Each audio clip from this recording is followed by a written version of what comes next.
Siamo a Napoli, sulla collina di Pizzofalcone. Nel 1929 viene avvisata la polizia perché qualcuno, in quella che una volta era una villa meravigliosa, si è tolto la vita.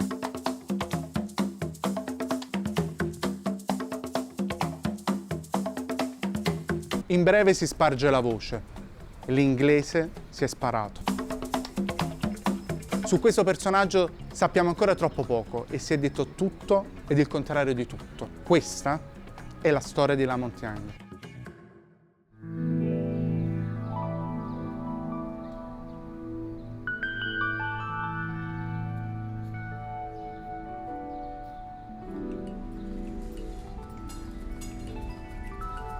La Napoli del secondo Ottocento è ancora una grande capitale europea, sul piano della cultura, sul piano anche delle iniziative economiche.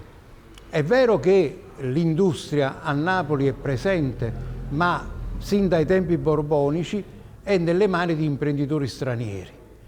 Francesi e inglesi controllano l'industria metallurgica, metalmeccanica, tedeschi e svizzeri controllano l'industria tessile.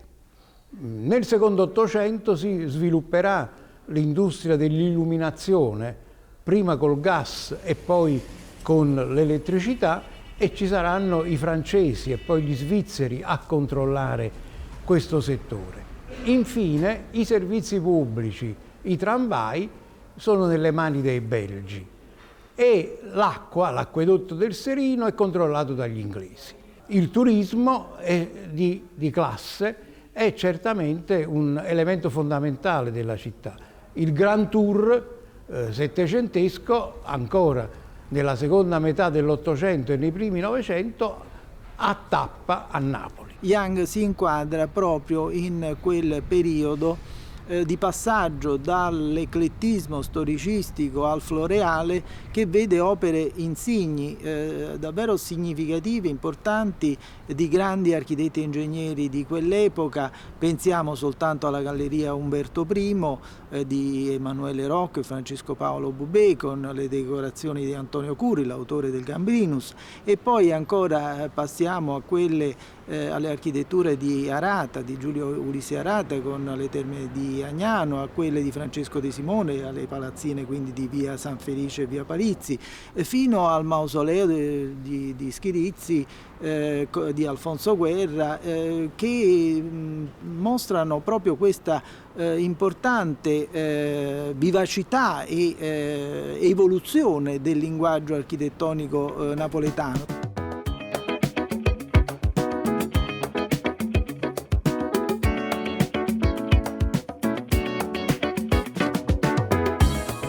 Siamo a Villa Lucia, sulle pendici della collina del Vomero. Siamo all'interno di un parco acquistato da Giacomo Enrico Young e da sua moglie Elizabeth Swinoe, provenienti dall'India, dove Giacomo Enrico era un funzionario dell'impero britannico e sua moglie Elizabeth era nata a Calcutta. Il nome di Villa Lucia ci rimanda a Lucia Migliaccio, principessa di Partanna, che sposerà in seconde nozze, sarà la moglie morganatica di Ferdinando di Borbone. I coniugi, a un certo punto della loro vita, decidono di spostarsi, di trasferirsi a Napoli, dove nascono anche i loro 3 figli, Walter, Hastings e Lamont Young, che nasce a Napoli il 12 marzo del 1851. La formazione dei figli di Giacomo Enrico e Elizabeth avviene in Svizzera e poi in un collegio non lontano da Berna e poi in Inghilterra. Ma in realtà succederà che col tempo, quando morirà anche la madre, avremo che Lamont Young diventerà l'unico proprietario, liquidando il fratello Hastings, e da allora si consolida quanto accennavo, ossia che questo luogo diventa sperimentazione della sua architettura, della sua attività edilizia.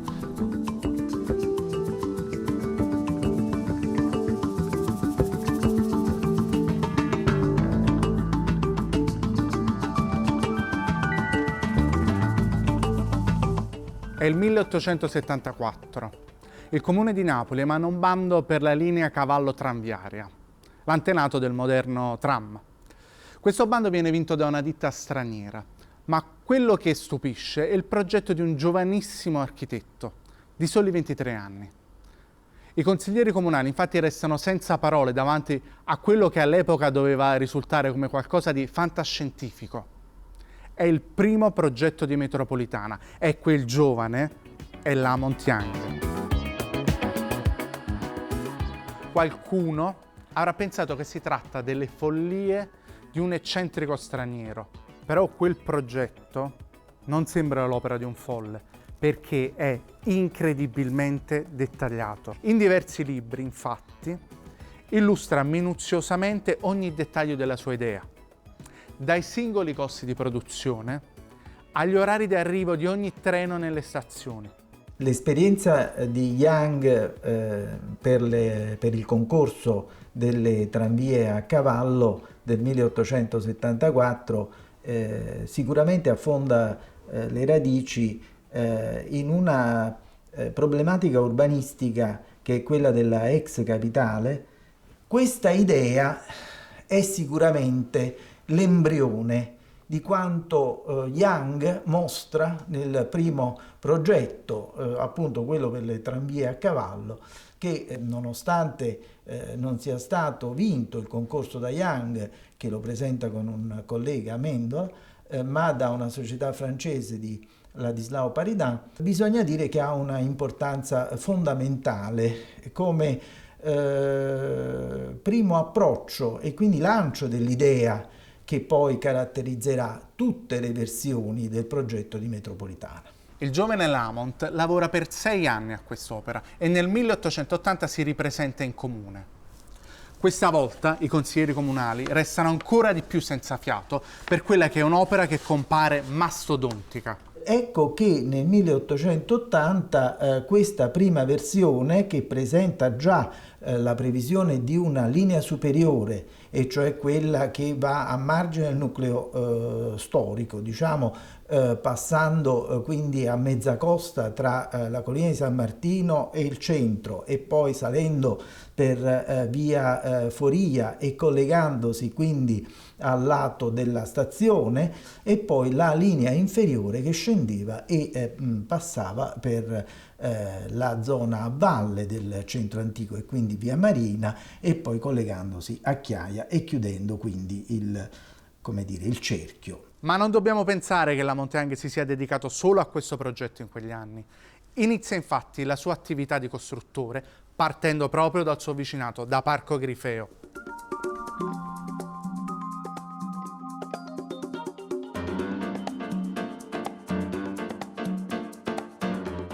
Siamo a Castel Grifeo, poi Villa Curcio, costruita sul progetto di Lamont Young nel 1875. In questo caso il progetto è rivolto a una committenza del Grifeo, tant'è che nel foglio della pianta del Comune di Napoli troviamo in corrispondenza di questa presenza architettonica la denominazione Castel Grifeo. Il portale a sesto acuto richiama motivi ben riconoscibili neogotici, rimanda alla fortuna delle residenze borghesi aristocratiche in Inghilterra, secondo quanto il neogotico diffondeva appunto nella produzione di residenze immerse nella natura, con una grande sensibilità alla dimensione della finta rovina, quindi parliamo di un'ambientazione pittoresca che evolve poi nella cultura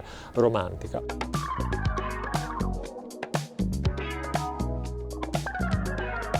Nel 1877 Lamont Young, sempre nella proprietà dei Grifeo, progetta la Palazzina Grifeo, appunto, dove siamo per Benedetto Grifeo. Costituisce anche un episodio firmato, la targa ci conferma. Lamont Young si allontana momentaneamente dal codice neogotico o del neomoresco che ha già frequentato e continuerà a frequentare, soffermandosi su una sperimentazione neorinascimentale. Siamo negli anni in cui questo linguaggio si afferma in maniera sensibile appunto a Napoli, anche in un'ottica nazionale, perché il neorinascimento esprime l'identità, l'unità culturale oltre che politica evidentemente della nazione.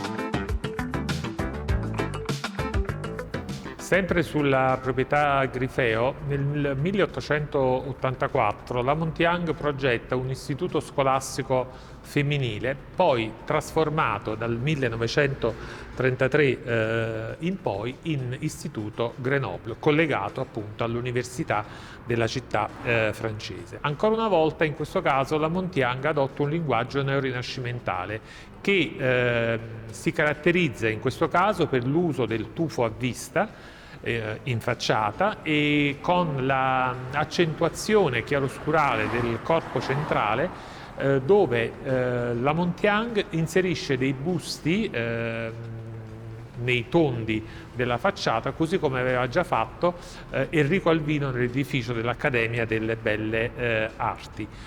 Qui l'accentuazione chiaroscurale è in contrasto con i due corpi laterali svettanti e coronati, così come già in passato nella palazzina Grifeo, da frontoni triangolari.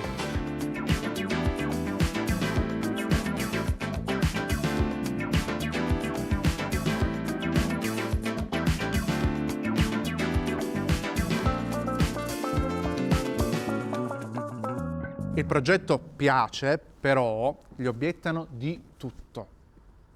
A chi lo critica facendogli notare che le locomotive nelle gallerie avrebbero generato un fumo incredibile, lui risponde proponendo treni di ultima generazione ad aria compressa.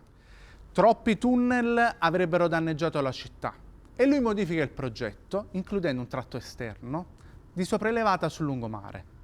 Questo è un processo che va avanti per mesi ed i mesi diventano anni.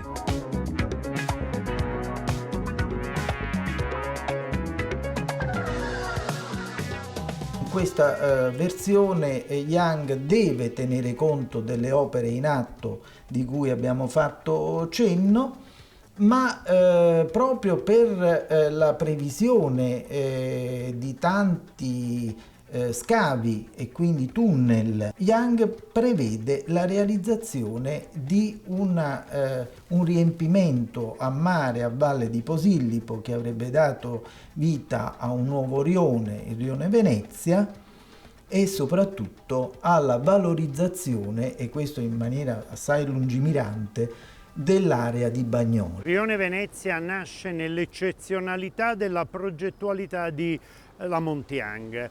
È un progetto che ha due finalità, una l'espansione della città di Napoli, l'altra quella di colmare a mare e porre un collegamento tra l'area di Posillipo con l'area dei Campi Flegrei attraverso un grande tunnel e una grande galleria.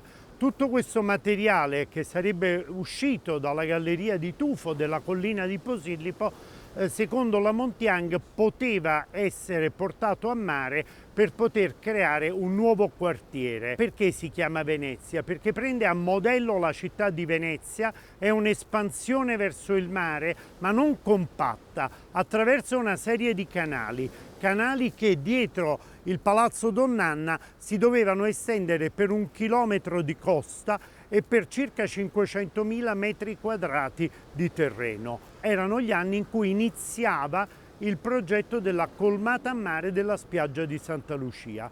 Questo collegamento tra il rione Venezia e Bagnoli avveniva con un canale navigabile che però sui due laterali doveva avere dei percorsi pedonali. Il rione in sé era costituito da una serie di attività residenziali, edifici a corte aperta dove all'interno c'erano dei grandissimi giardini, erano una serie di isole collegate con ponti e sotto un flusso di acqua continua e costante, proprio perché la Montiang analizza Venezia anche negli aspetti più negativi.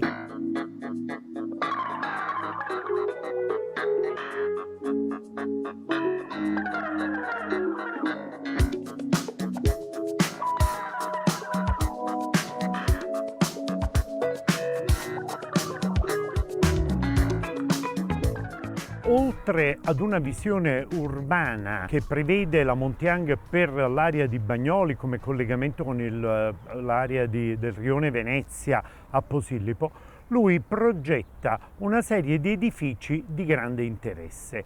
Il primo tra questi sicuramente è il cosiddetto Palazzo di Cristallo. Poi realizza degli alberghi, realizza degli stabilimenti balneari, mentre nella parte retrostante, quindi non sul fronte a mare, realizza una serie di attività residenziali o su villini o su palazzine.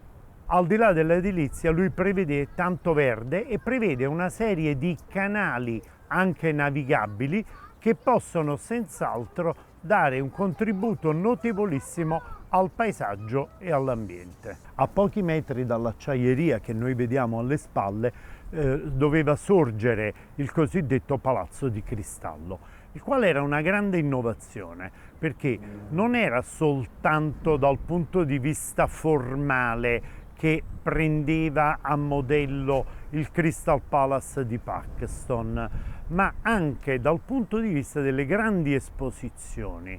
Quindi lui si ispira a Londra con il Crystal Palace, ma si ispira anche a quello che Eiffel realizza a Parigi nel 1889, la grande esposizione avvenuta poco prima, per far sì che Napoli, in questo territorio, diventasse in questo Palazzo di Cristallo una grande esposizione e dove i paesi, non solo bagnati dal Mediterraneo, ma da altri luoghi, potessero venire ad esporre qua e quindi far sì che gli stessi napoletani, che non avevano quell'opportunità di viaggiare tanto, vedevano i prodotti dell'industria, i prodotti dell'innovazione del tempo che venivano esposti all'interno di questo Palazzo di Cristallo contornato dal verde e sul bellissimo mare del Golfo di Pozzuoli.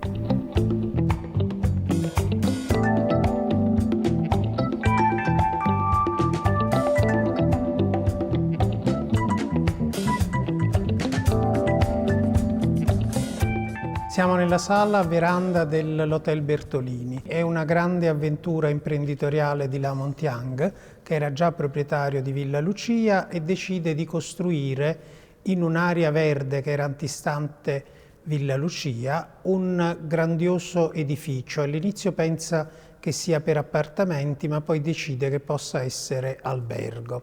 Questo avviene nel 1892.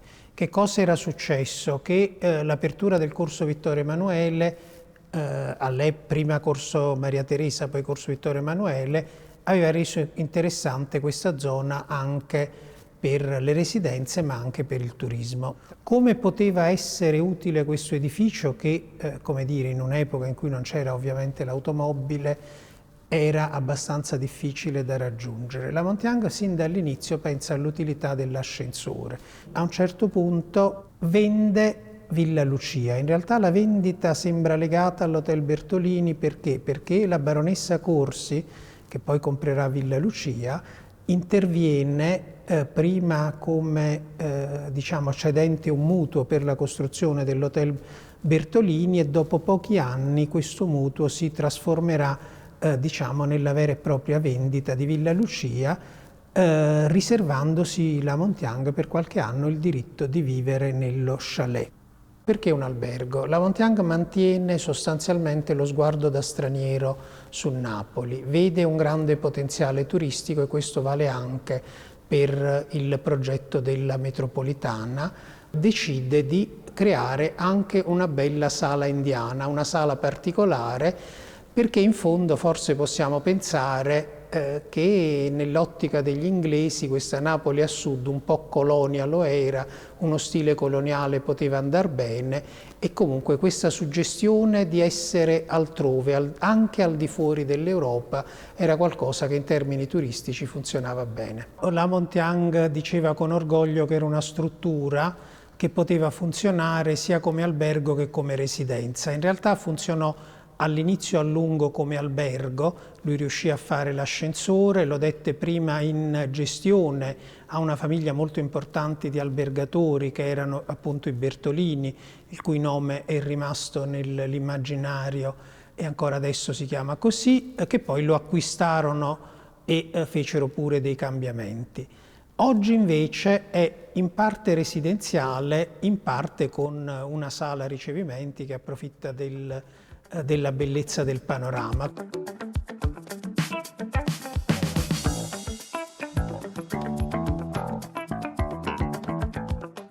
Siamo sul ponte di Villa Lucia progettato da Niccolini, che rappresenta il punto di partenza degli interventi di La Montiang. Alle mie spalle invece c'è il noto chalet realizzato da La Montiang nel 1892-94 e che per un qualche periodo fu anche la sua dimora. Da documenti notarili sappiamo che non fu una costruzione nuova di pianta, bensì fu una ristrutturazione completa e ampia di una precedente casetta del Guardiano. Ci sono vari livelli di significazione nella scelta di costruire uno chalet. Un primo è legato alla diffusione dello stile chalet in tutta Europa nel secondo Ottocento. Un secondo livello di significazione può essere legato a vicende autobiografiche. Il filo della memoria è una delle chiavi per intendere l'opera di La Montiang, che usa, come dire, suggestioni che rimandano alla Scozia, rimandano all'India e quindi anche alla Svizzera, dove lui aveva compiuto i suoi studi.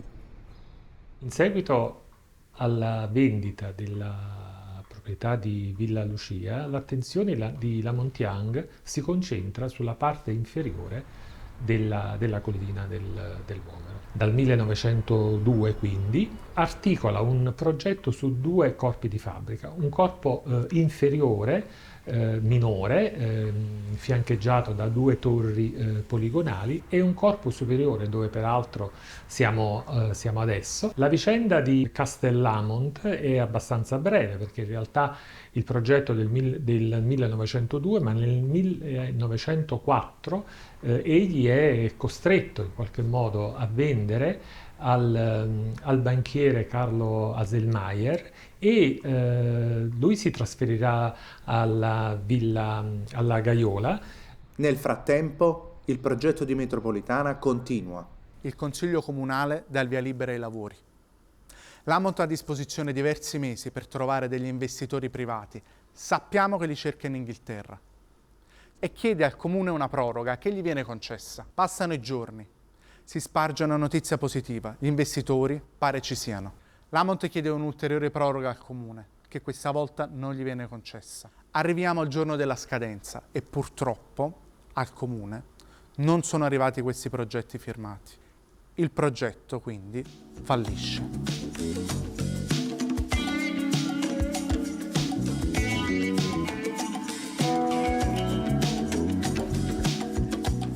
Non lo sappiamo se i contratti sarebbero arrivati dopo altri 2 o 3 giorni, oppure se in realtà gli investitori non sono mai stati trovati. Fatto sta che Bagnoli perde l'opportunità di diventare un piccolo paradiso e forse l'intera città quella di svilupparsi come una moderna capitale europea. Quella certa aria di mistero che trapela, che traspare dai suoi castelli, in fondo riguarda un po' anche la sua biografia, nel senso che non tutte le fasi sono ugualmente documentate e abbiamo tanti punti interrogativi.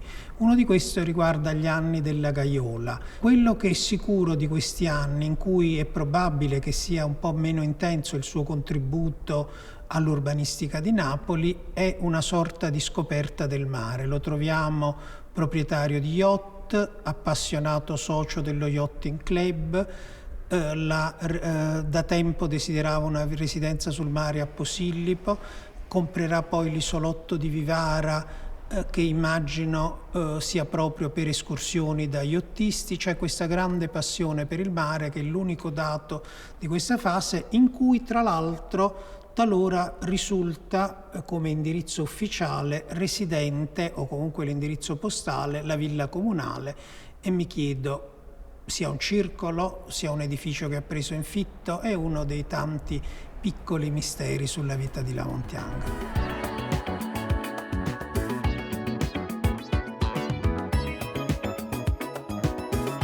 Noi del Parco Sommerso di Gaiola, dagli studi e dalla documentazione acquisita in questi anni, non risulta che La Montiang fosse stato tra i proprietari della villa della Gaiola. Tuttavia in quegli anni sappiamo che i proprietari della villa erano una famiglia inglese, il proprietario era Nelson Foley, che tra l'altro era un ingegner navalmeccanico. È probabile che i due si conoscessero anche per motivi professionali, e essendo anche entrambi appunto inglesi, è probabile che La Montiang fosse ospite da Nelson Foley in quel periodo.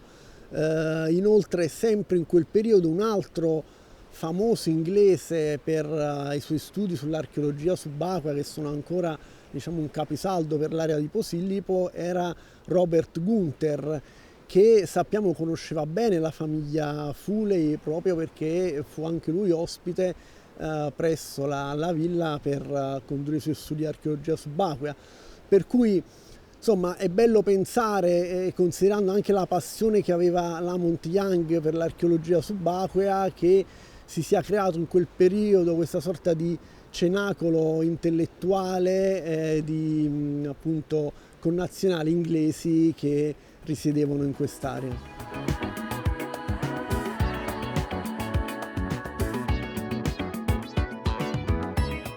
L'idea di La Montiang e di Leonard Foley era quella di compiere un'esplorazione dei pozzi presenti nel territorio tra la parte già nota di età borbonica degli scavi di Ercolano e il mare, e si finsero di far parte di una commissione del Ministero dell'Agricoltura italiana e a questo fine, dovendo lavorare sull'imposta fondiaria, si facevano autorizzare a infilarsi in tutti i pozzi che riuscivano a trovare, e così realizzarono questa mappatura che poi in realtà non servì perché per il momento appunto gli scavi non vennero ripresi. Noi sappiamo che La Montiang era abbastanza inserito nella società napoletana, frequentava soprattutto le persone che condividevano con lui alcune passioni, alcuni interessi.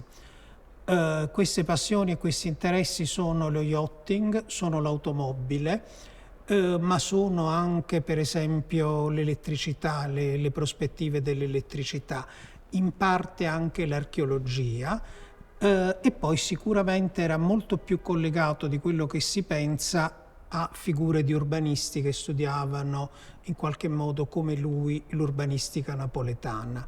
Il rapporto di La Montiang con il mare e con il paesaggio napoletano è certamente straordinario, perché è un ingrediente della sua architettura e anche presumibilmente della sua vita. Non a caso acquistò la parte meridionale dell'isola di Vivara, solamente metà poté acquistare, e su questa realizzò un'opera straordinaria che è sconosciuta ed oggi è allo stato di rudere. La casa viene denominata girevole, ha fatto sempre pensare che questa casa fosse come un brevetto meccanico, cosa perché egli stesso fu un inventore di modelli meccanici, quali anche brevettò un motore per pale girevoli rotanti, che è un po' l'anticipatore dell'elicottero. Ma in realtà questa casa non si muove, non ha un meccanismo, è una casa in muratura ed è straordinaria girevole perché le finestre sono orientate in diversi luoghi, in diversi punti specifici del Golfo di Napoli, e le due stanze che la compongono consentono una vista completamente diversa, una da un lato, l'altra dall'altro, così come il percorso di accesso. Questa proprietà ebbe un tempo limitato, diciamo, nella sua vita, dal 1900 al 1910, poi non riuscì mai, cosa che è documentata anche in archivio, nell'archivio di Napoli, non riuscì mai a comprare l'altra metà. e fu sempre in contrasto con i proprietari dell'altra metà dell'isola. Questo diede, fece sì che poi questa villa fu venduta, la volette vendere. Quindi rimane abbandonata e misteriosa in un luogo difficilmente accessibile, che è un luogo però straordinario. Molte informazioni sulla Montiang in questo periodo ci sono pervenute attraverso i suoi brevetti.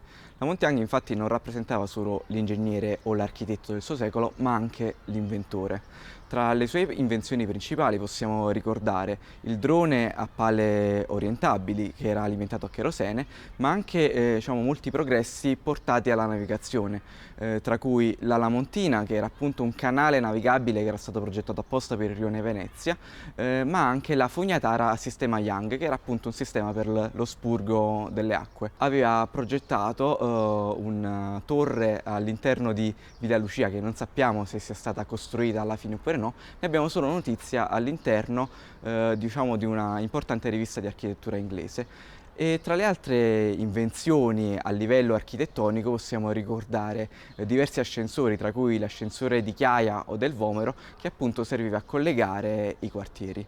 Un tale armatore americano di nome Armstrong gli aveva commissionato addirittura un arsenale navale, dandogli un piccolo acconto.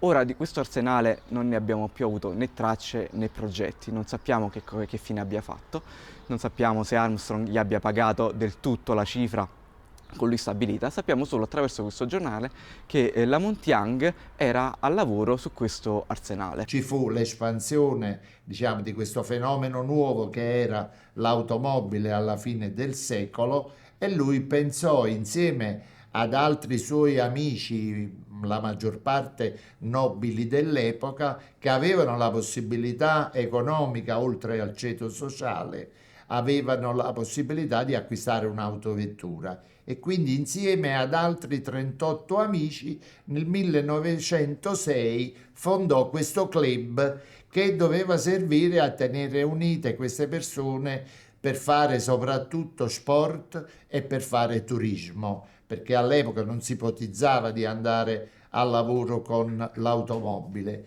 e quindi fu il fondatore dell'Automobile Club Napoli.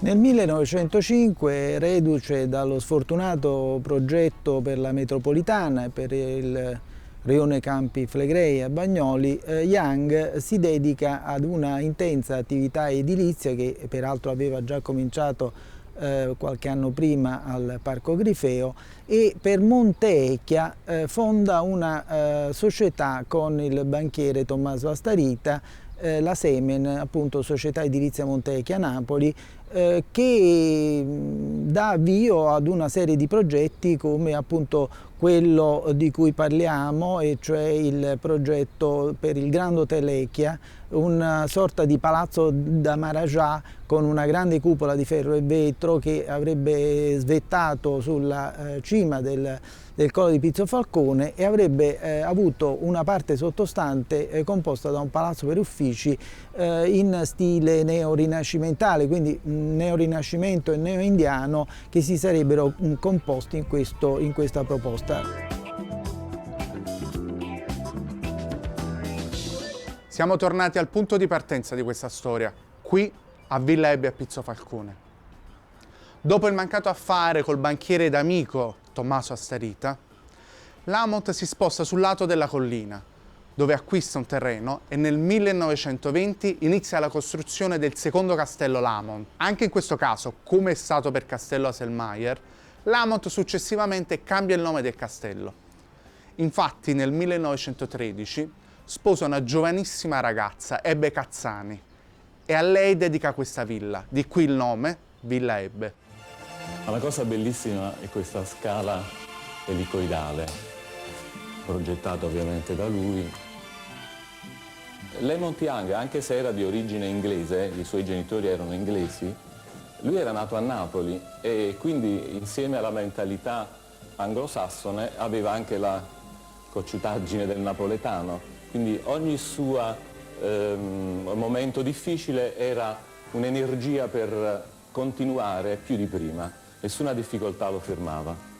Ora entriamo qui in questa stanza piena di intarsi sul soffitto, dove lui trascorreva parecchie ore.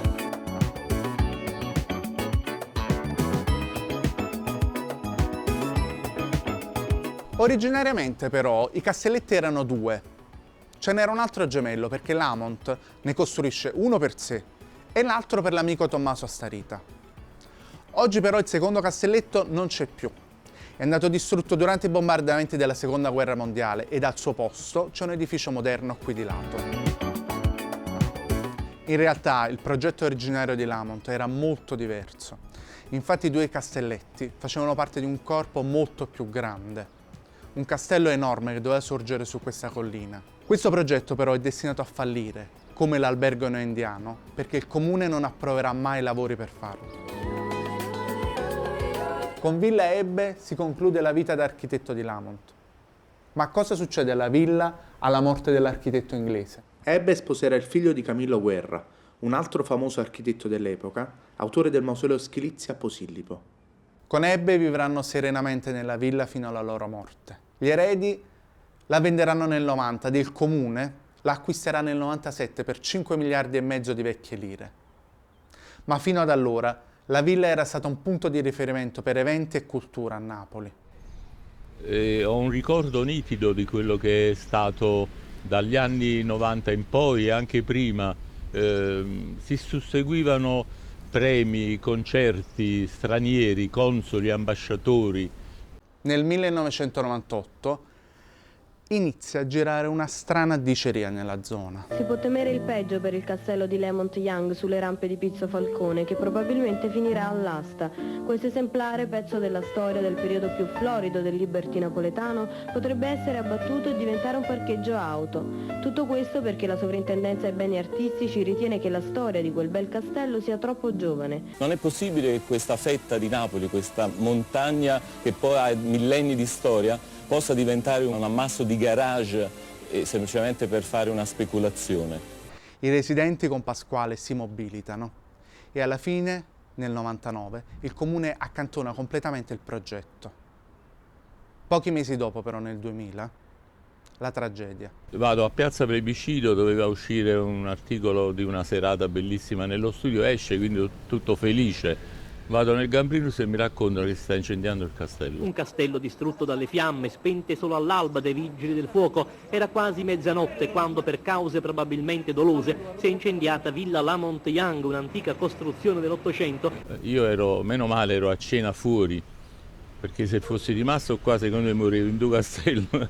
Naturalmente incendiando un posto dove c'era tutto legno, dai soffitti ai pavimenti, alle pareti, e fu una cosa facile, insomma, si creò un traffico, e purtroppo le fiamme avanzavano ed è tutto stato distrutto per quanto riguarda gli interni, anche la scala elicoidale totalmente distrutta. Mi arrabbiai anche con dei pompieri perché non riuscirono ad aprire la porta, insomma, scusate ma non riesco a trattenermi la commozione. Da allora la villa giace in uno stato di totale abbandono.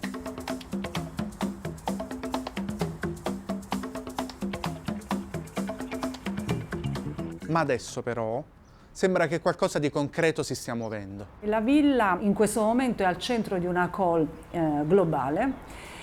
Il programma è Reinventing Cities, Napoli è alla prima edizione, ci sono altre città italiane, Milano e Roma in particolare, che hanno già fatto 2 edizioni del programma. L'orientamento di carattere generale è una promozione di questo luogo all'insegna della conoscenza di un target naturalmente giovanile, quindi attività legate appunto alla creatività, alla cultura e all'accoglienza. L'edificio viene affidato agli investitori che appunto poi il comune selezionerà per un tempo, in modo da far rientrare appunto dell'investimento, far partire delle attività, ma garantendo naturalmente che queste attività siano rivolte al pubblico, aperte al pubblico, che è la funzione principale di questo tipo di progetto. Oltre Villa Ebbe però c'è un altro grande progetto di Lamont che ci incuriosisce e di cui speriamo di conoscere presto il futuro. È Bagnoli. A Bagnoli si legge una distanza tra urbanistica, immagini della città e progetti decisionali in corso, con un senso del tempo che non sempre supporta il senso del luogo.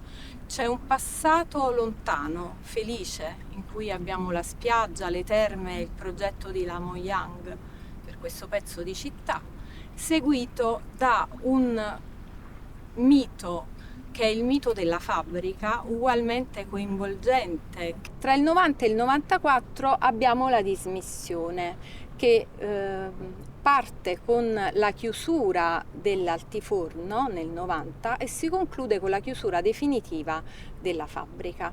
Questo andrà ad indebolire la vita del quartiere e a cancellare man mano nel corso del tempo questo spazio della città che sarà recintato e diventerà in qualche modo un paesaggio dello scarto, scomparendo quasi nella memoria delle persone.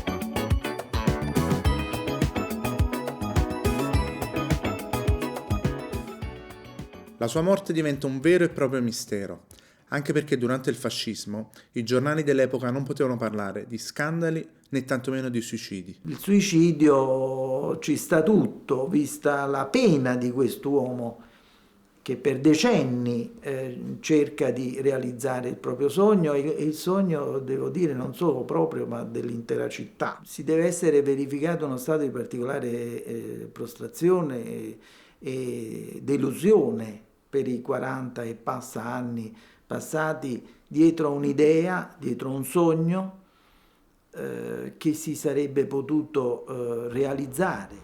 Si diceva che lui si era suicidato sul terrazzo.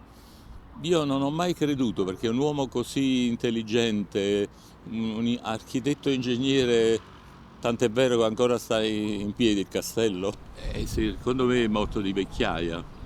Perché che succede? Che dove lui organizzava i piccoli concerti, che poi ho saputo, lì ha fatto la stanza da letto e lui aveva fatto quella piccola cassa armonica per avere il piccolo concerto e gli ospiti. Ovviamente gli ospiti erano una decina e quindi se invece di salire su a scala elicoidale, lui si era fatto il letto là perché era anziano, quindi non teneva voglia di morire. Molte delle certezze che abbiamo sulla Lamont Young, però, ci vengono ribaltate da particolari inediti sulla sua vita privata e sulla sua morte, risolvendo finalmente alcuni misteri. Io mi chiamo Donatella Apicella Guerra, in realtà Donatella Guerra, perché Apicella è un cognome di adozione che ho avuto più avanti, e sono la figlia di Paolo Guerra, che era il figlio di Ebbe Cazzani, la moglie di Lamont Young. Quindi indirettamente mi posso reputare una sua erede, sicuramente dei suoi beni materiali. In famiglia si è parlato sempre molto poco di Lamont, anche perché la nonna, che io non ho quasi conosciuto, non aveva piacere di parlarne. Alcune cose mi sono state raccontate da mia mamma negli anni, tipo che la moglie di Lamont, appunto Ebe, era in realtà la sua cameriera, di cui lui si invaghì e sposò. Lei era già abbastanza avanti negli anni ed era anche abbastanza tranquilla di non rimanere incinta. Purtroppo rimase incinta, ma non di Lamont Young, e nel 1927, nei primi mesi, dovette confessare questo tradimento a Lamont. E sempre appunto racconto nella mia famiglia, Lamont questo dolore lo trovò troppo forte, troppo violento, e forse anche per l'epoca inaccettabile, si sparò, senza però riuscire a uccidersi. Infatti, come da storia, lui morì poi nel 1929. Mio padre Paolo nacque invece a dicembre del 1927, però non visse mai nel castello di Lamont, perché fu portato dalla famiglia a Calvizzano, da dei coloni nei terreni di Calvizzano, dove rimase per molti anni. Solo successivamente la madre lo andò a riprendere e lo portò al castello. E lei, successivamente anche alla morte di Lamont, si era risposata con mio nonno, che era Giuseppe Guerra. Per il resto, nella mia famiglia, appunto, la parola Lamont, soprattutto perché mia nonna non voleva assolutamente che si parlasse di lui, non è mai stato raccontato nulla. Quando mio padre morì, anche non avevo mai visto il castello, però noi eredi decidemmo di venderlo perché non avevamo né l'idea che saremmo mai venuti a vivere a Napoli, né l'idea di come mantenere una proprietà di questo genere. Mio padre è scomparso nel 1990 e quando lui finì scese mio fratello per vedere come dividere quello che c'era e noi eravamo al 50% con la seconda moglie. Purtroppo tutto quello che era cartaceo fu buttato via, fu distrutto. Si conclude così la storia di questo genio, un personaggio spesso contraddittorio, di cui ancora oggi sappiamo troppo poco. Perché se è vero che dell'architetto conosciamo tanto e che tante informazioni ci mancano sulla sua vita personale, magari da qualche parte negli archivi ci sono tanti documenti che potrebbero chiarirci ancora l'inventore. E allora cosa ci resta oggi di quest'uomo? Ci restano sicuramente degli edifici spettacolari, ci resta il suo progetto, la sua idea geniale, ci resta il suo sogno, quello di una Napoli internazionale, verde e sostenibile.